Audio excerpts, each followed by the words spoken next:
February the 3rd, 2025, 7 p.m., and the collective committee meeting of the Avon Lake City Council is now in session. The council president, Jennifer Fenderbosch, is traveling, coming back from a vacation with her family. We hope to have her join us for an executive session that's scheduled for the end of the meeting, but she will not participate in this meeting. The first item that we have is the Communication, Environmental, and Recreational Programming Committee. Mr. Shamir, would you please take the first item? Sure. We have a bid that needs to be advertised, and it's going to come up for council approval next week. And that is for the Phase 2 of Avon Lake Public Space, Alps. Mr.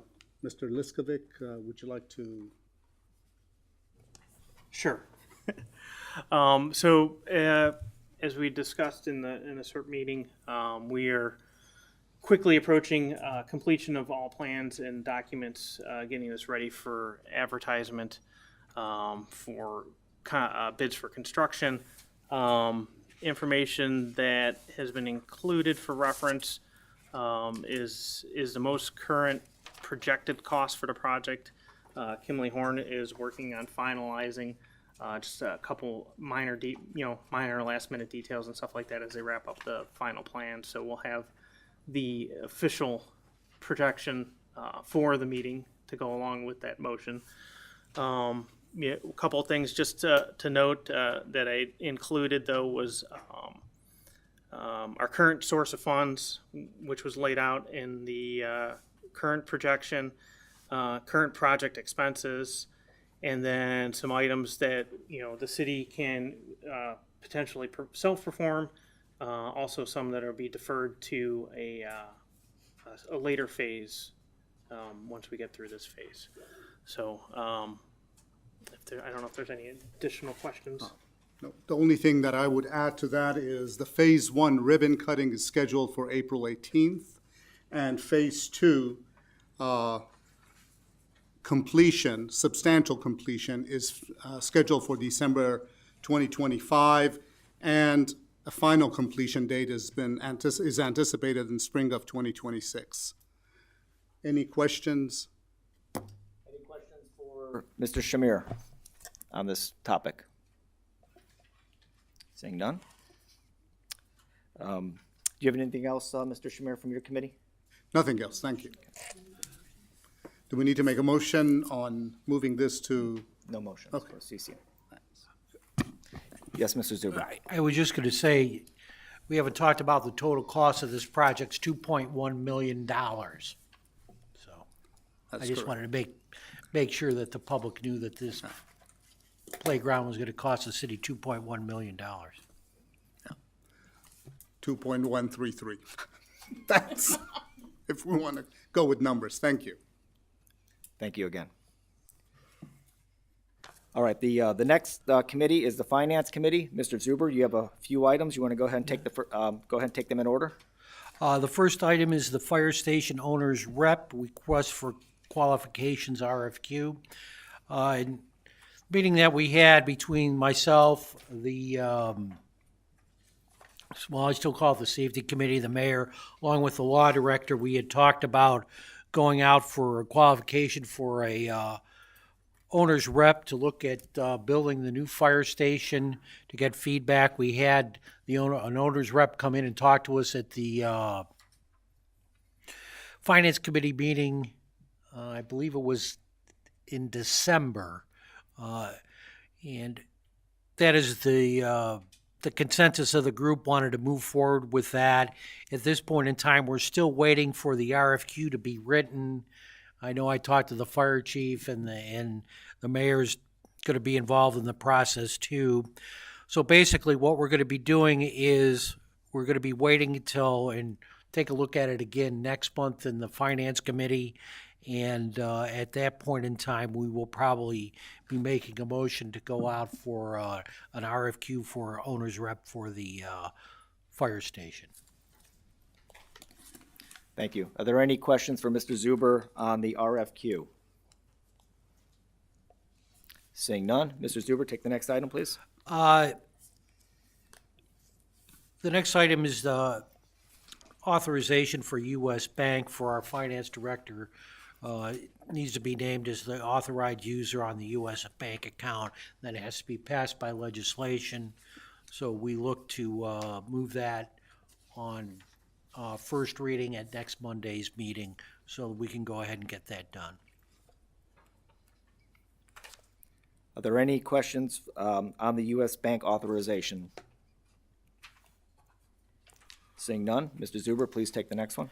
The next item is a blanket authorization for the finance director. The finance director runs into some issues when she's dealing with some people that they need a piece of legislation from city council that basically lays out that she is the authorized user on the bank accounts and money transfers and different things like that. So we would look at putting that in place so that when she's contacted by somebody, she could just send that to them. We would probably go 3 readings on this. I don't know if the finance director may have some other items she wants to discuss on this. Thank you. No, I think that this blanket authorization would eliminate some legislation in the future if, just to be able to make changes on the accounts. Thank you. And there was a preliminary legislation put at your desk there. Like I said, we're going to go 3 readings on this because it's nothing that has to be done tomorrow. We already have all the other authorizations that she needs, so this is just for the future. Thank you. Are there any questions regarding the blanket authorization for the finance director? Seeing none, Mr. Zuber, take your last item, please. Yeah, the last item is the budget. Next week will be the second reading of the budget. We did talk extensively more about the capital budget and what needs to be included. We went through the final cleanup of the 2024 capital budget, so we knew exactly how much money we were dealing with.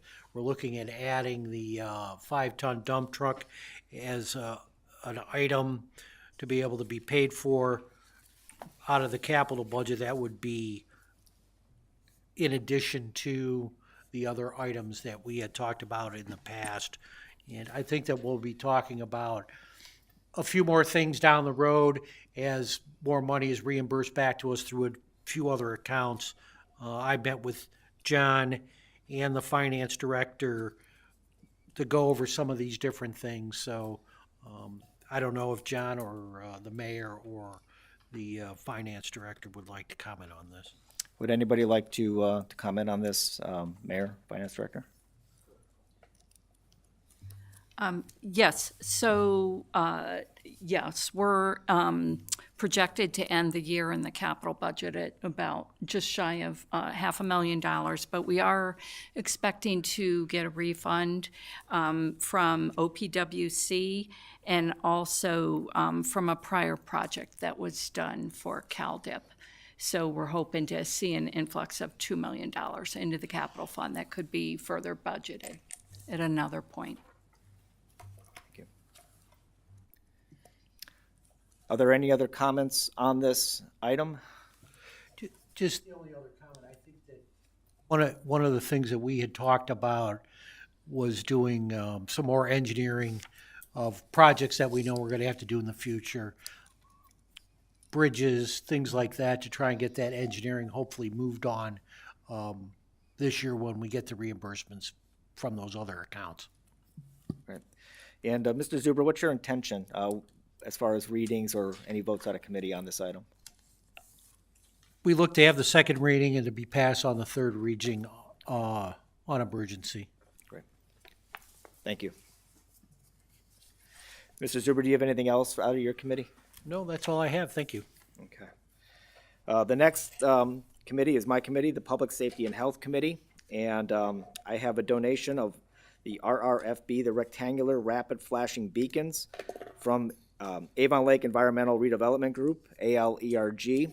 So if folks are familiar with the power plant, they may have noticed over the last few years that there is a single RRFB unit that is in front of the power plant that assisted the power plant employees getting across Lake Road. Obviously, with the plant coming down, sometime I think the building is set for demolition in the next 30 days or so. there's no longer a need for that RRFB.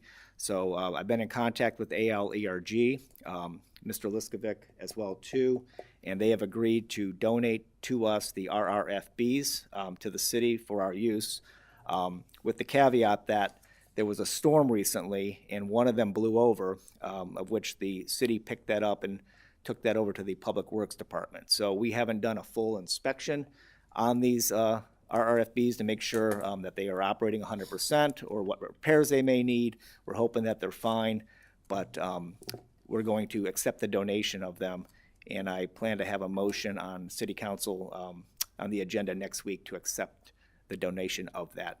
Mr. Liskovic, did you want to add anything to that at all? I would just add too, I happen to be out on site today, and I can verify that the one that's currently in place is completely functional. And then we did just did a cursory review, at least, you know, the damage, if any, sustained was very minimal on the one that we have in place. So it'll be able to retrofit these, you know, into a location as needed, you know, in the future. Right, and you know, there's a number of locations I'm sure that we can think about where this would be useful, and that's a conversation for another day. But this is a great donation, as we know these things are, you know, are being asked about, you know, all over the city. So if we can acquire one through a donation process, it's well worth it. Are there any questions on this item or comments? Seeing none. All right. We are now going to come to the legislation portion. We have our second readings. I'm going to ask Ramona to read these by title for the public at home if they're trying to follow along. So Ramona, could you please take the first ordinance number? Number 2511 is an ordinance authorizing all actions necessary to accept the Northeast Ohio Public Energy Council, NOPEC, 2025 energized community grants and declaring an emergency. Are there any comments on this item from members of council? Seeing none. Ramona, could you please take the next one? Ordinance number 2515, an ordinance authorizing the mayor to appropriate funds for the personal services agreement with Bramhall Engineering and Surveying Company and declaring an emergency. Again, any comments on this? Mr. Zuber. Yeah, I'll be moving for passage at the next meeting, next week, the next regular meeting on this particular piece. Thank you. Any further comments on this issue? Ramona, please take the next one. Number 2517, a resolution to approve the application made by ABK Limited to have certain land owned by it designated as being located within an agricultural district and declaring an emergency. Any questions or comments from council or the administration on this? Seeing none, please read the next one.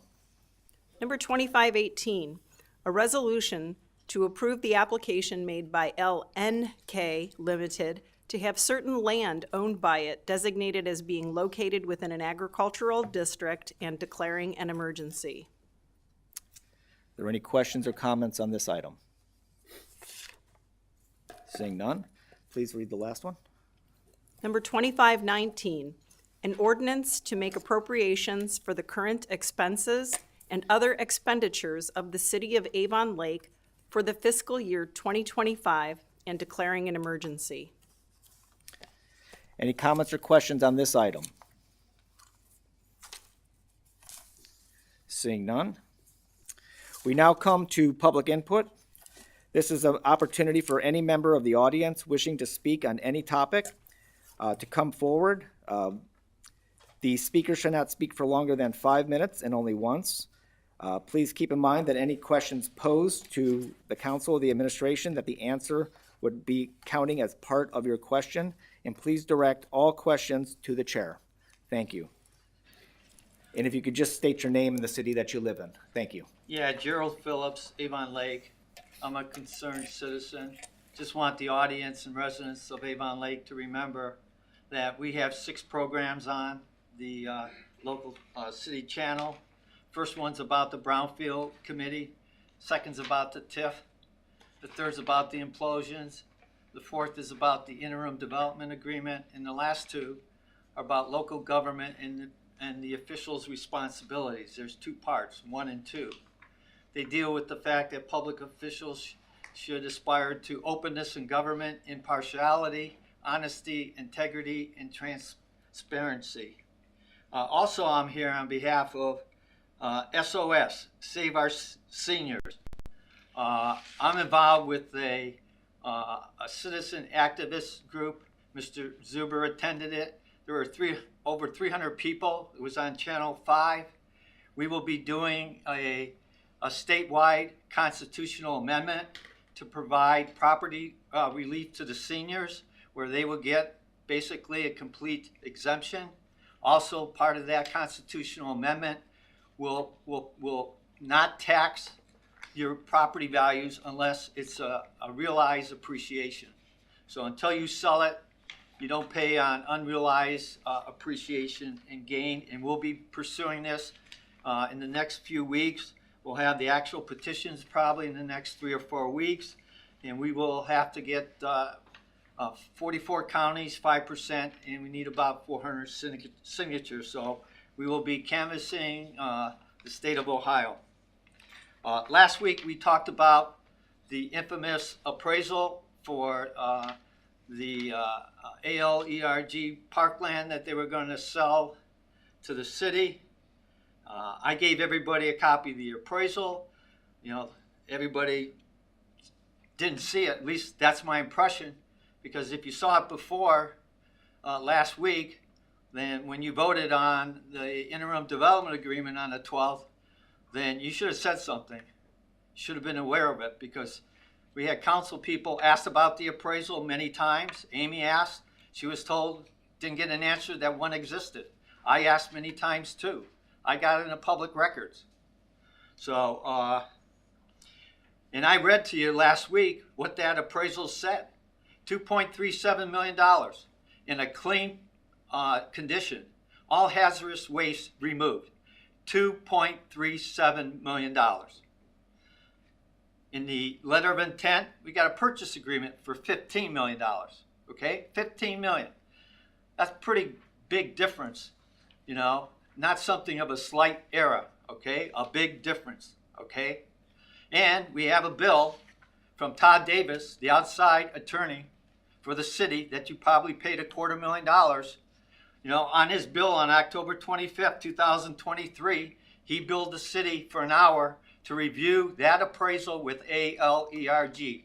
That bill, okay, was approved by city officials.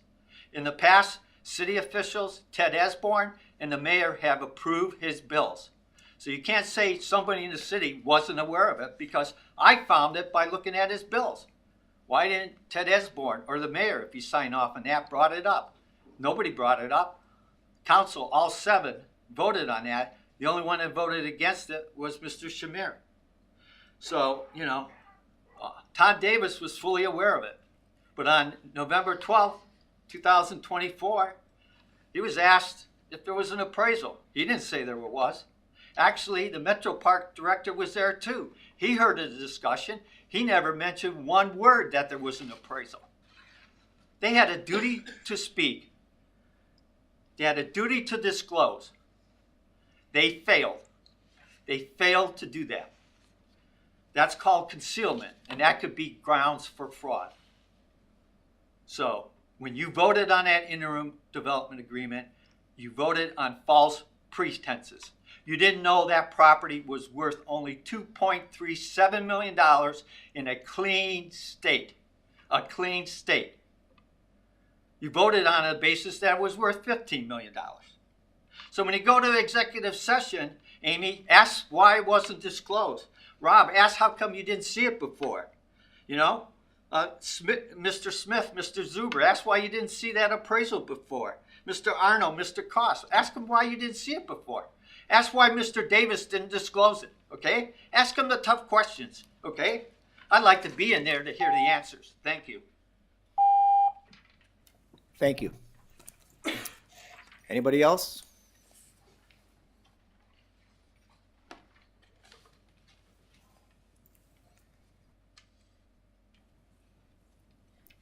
Name and city, please.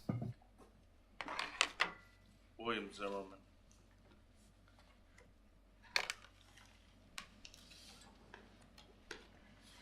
Beautiful Avon Lake. Sometimes more beautiful than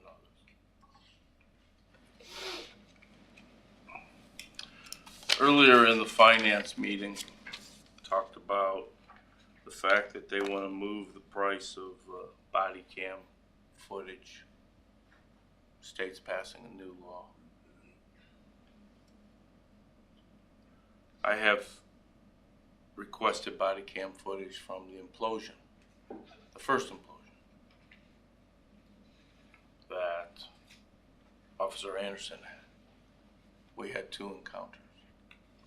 He was supposedly at the police station waiting for my pickup. I had to supply a clean, unopened thumb drive so that they could record it. Not once, but twice. I forgot to bring it with me when I went to the police station. Actually, I was driving by, so I thought I'd stop in. But regardless, my error. And then the other times I've shown up, all of a sudden it was no longer available, or it wasn't in the area where they could do the public records. And the staff there, they know who I am, and they're very kind, and we go back and forth. She couldn't find it. So I don't know what happened to it. I like to make sure that I get that before the $75 an hour rate starts to apply. I know the chief was here earlier, and I had made those statements while he was still standing there, yet he turned around and left. He didn't want to talk about it, as far as I'm concerned. So from my standpoint, I just like to make sure again that I state that I like to have those things in advance before this new law goes into effect and you guys want to charge me some kind of stupid fee. Now, according to your minutes, you're going to go into executive session. Talk about property and pending litigation, which we got our letter today saying we're back on the schedule. Looking forward to it. So the citizens know this is the Ohio Supreme Court, case number 2024-1711. Look it up. It's about the Brownfield Committee.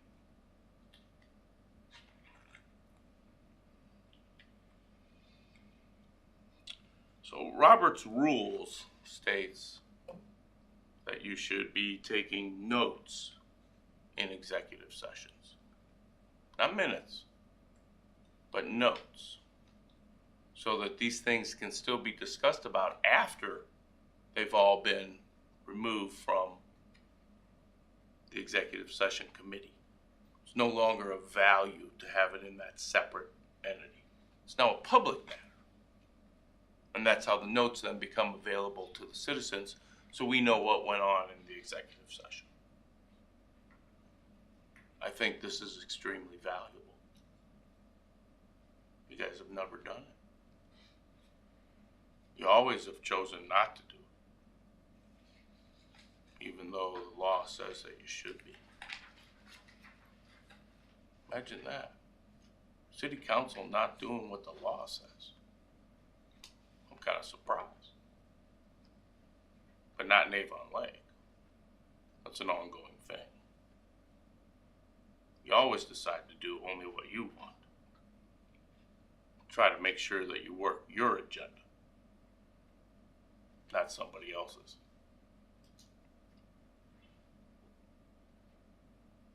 It's a sad state in our city. Continues to be. At some point, I hope it changes. I hope it changes quickly. Maybe in Columbus it'll change. Wouldn't that be a grand idea?